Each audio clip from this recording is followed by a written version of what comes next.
আজ তো একটাও মরা এলো না, বলি কি দিয়ে হবে চাটুজ্যেমশাই? চাটুজ্যেমশাই স্থির দৃষ্টিতে একবার মায়ের মূর্তির দিকে তাকিয়ে পাশে দাঁড়ানো দুটো ষণ্ডা মতো লোককে বললেন, যা নিতাইকে নিয়ে আয়।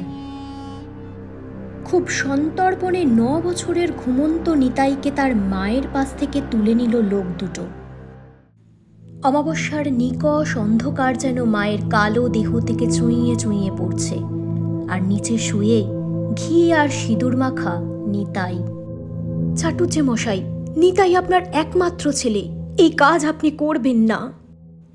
মহাশ্মশানে মহাশক্তি পূজা, অর্ঘ্যের অভাবে বন্ধ হতে পারে না সদানন্দ। কথাগুলো বলে চাটুজ্যেমশাই চোখটা বুজে খাড়াটা উদ্যত করলেন আকাশের দিকে। মোমবাতির অসংখ্য আলোতে চিকচিক করে উঠল চাটুজ্যেমশায়ের চোখের কোণের তরলের ফোঁটাটা।